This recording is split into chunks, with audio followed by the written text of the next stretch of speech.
It began with the kind of confidence only desperation can produce. Off the vast, empty waters of the Indian Ocean, a group of Somali pirates had just seized what they believed was their biggest prize yet, a massive Chinese cargo ship heavy with valuable cargo. For a few moments, they celebrated. This was the sort of hijacking that could change their fortunes forever. But what they didn't know was that 3 Chinese Navy ships were nearby, and the Indian Air Force was ready to provide support. The pirates had walked straight into a storm they never saw coming. Back in 2009, long before this kind of military coordination was routine, Somali pirates were already feared as the kings of the high seas. They operated more than 700 nautical miles from their shore, an extraordinary distance that allowed them to ambush unsuspecting ships far from help. That year, they captured a Chinese cargo vessel with 25 crew members on board, taking it 550 nautical miles northeast of the Seychelles. The European Union's counter-piracy aircraft spotted at least 4 armed men on the deck, but could do little more than track the ship from the sky. It was heading straight toward the Somali coast, and the pirates already held at least 6 other ships in their waters. These pirates thrived during the calmer months after the summer monsoon, when the seas near the Seychelles were less hostile to their small, fast boats.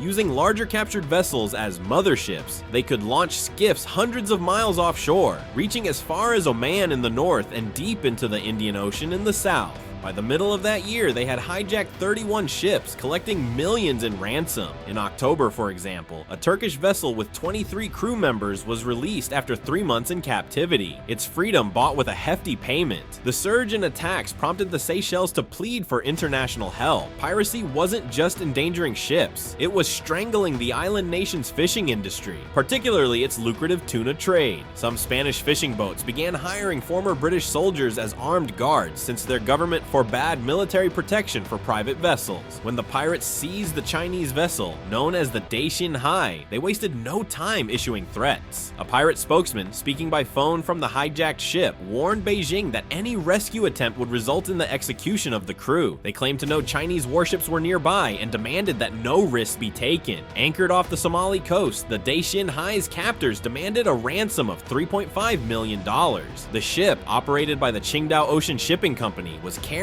76,000 tons of coal from South Africa to India, making it one of the most valuable hijackings in recent history. China now faced a dilemma. Families of the crew wanted a swift military rescue, but Beijing was reluctant to follow the aggressive tactics used by the French and US navies. Instead, they leaned toward negotiation and ransom payment, a method widely used in the Gulf of Aden at the time. There were 4 main reasons for this cautious approach. First, China adhered strictly to international law and was unwilling to enter Somali territorial waters without permission from its recognized government. Second, the Chinese naval presence in the area consisted of just 2 missile frigates and a supply ship, hardly enough for a complex rescue mission, especially without advanced intelligence or surveillance. Third, the Chinese Navy lacked combat experience in such operations, and a failed attempt would damage its reputation. Fourth, any aggressive move risked alarming Southeast Asian nations already wary of China's military intentions in the South China Sea. Despite these limits, China's naval mission in the Gulf of Aden was already significant. Since early 2009, the People's Liberation Army Navy had been rotating ships through the area for 3-month deployments, escorting more than 1,100 vessels from various nations, including Taiwan.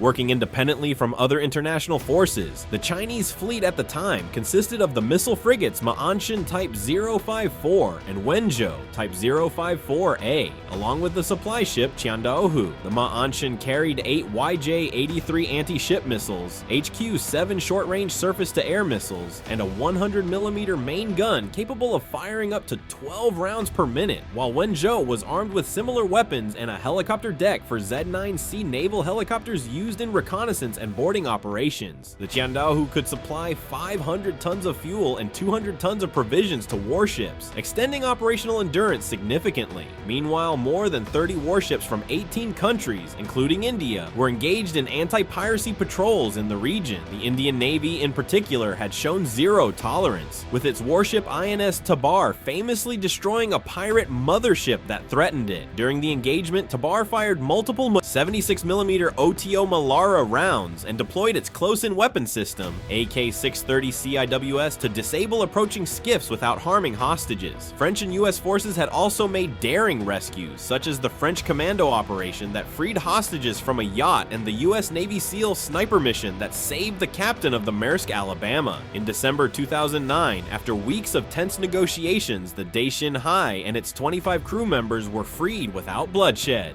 At 3 a.m. Beijing time, the Chinese naval escort fleet took the vessel under protection, providing medical checkups, food, and supplies before guiding it to safe waters. No weapons were fired during the rescue, but the frigate's radar and electronic warfare suites monitored multiple approaching small boats, while the Z-9C helicopter hovered overhead to deter potential threats. The Chinese government praised the crew and reminded all Chinese shipping companies to steer clear of high-risk zones. For a time, piracy in the region slowed, but it never disappeared completely. Then, in March 2017, Somali pirates made a dramatic return, hijacking a fuel tanker off their coast. The first successful attack on a large commercial vessel since 2012. The maritime security landscape had changed since the early 2000s.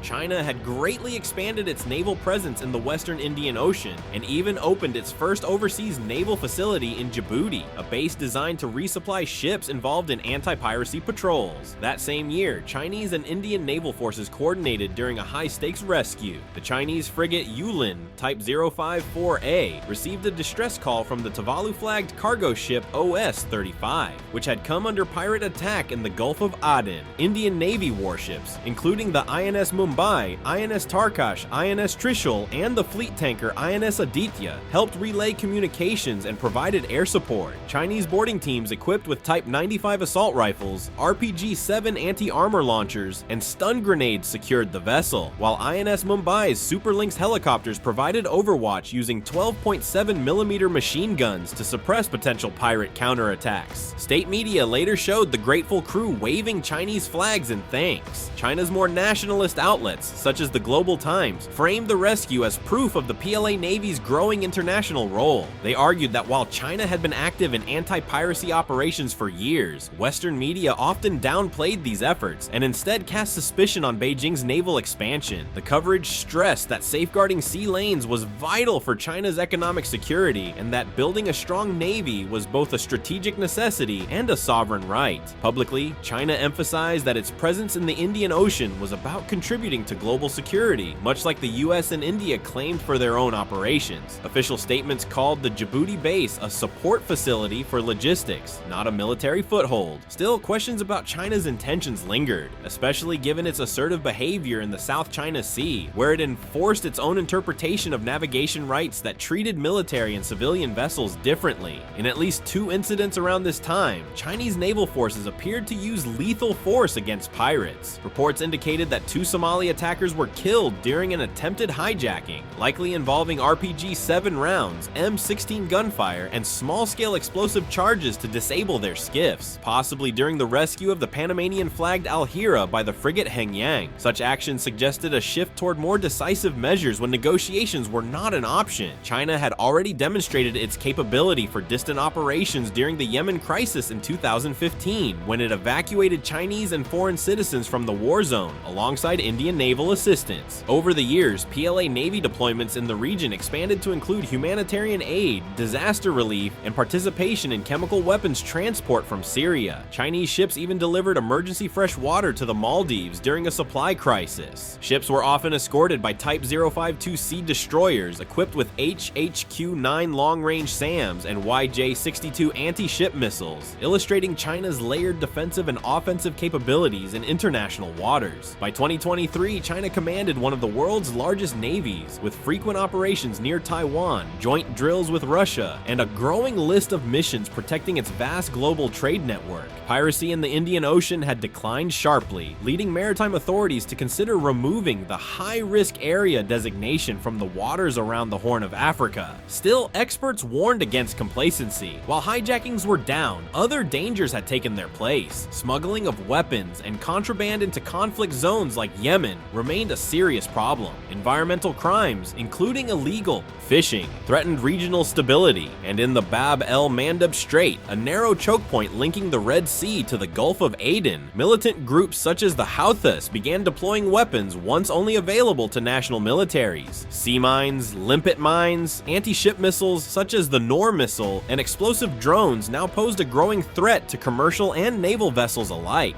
4% of the world's oil supply passes through this corridor, making it a tempting target for disruption. Somali pirates themselves may have shifted toward these other illicit activities after naval coalitions made traditional hijackings more dangerous. But the lessons of the day Xin Hai, the OS-35, and similar incidents remain relevant. The seas are vast, the opportunities for lawlessness are many, and the line between maritime crime and international conflict is often razor thin. China's evolution from a cautious negotiator in 2009 to an increasingly assertive maritime power by the 2020s mirrors broader changes in global naval politics. Once content to quietly pay ransoms, Beijing now projects strength, deploying advanced warships, aircraft, and even overseas bases to protect its shipping routes. Whether this is viewed as a stabilizing force or a strategic challenge depends largely on perspective. But for the pirates who once roamed the Indian Ocean with impunity, the message is clear. The era of easy pickings is over. The ocean still holds its dangers, but in these contested waters, fortune no longer favors the bold, it favors the prepared. And these days, China is very prepared. If you found this story fascinating and want to hear more about the high-stakes encounters, hidden histories, and real-life dramas shaping our world's most dangerous frontiers, make sure you subscribe. There's a lot more to uncover, and you won't want to miss what comes next.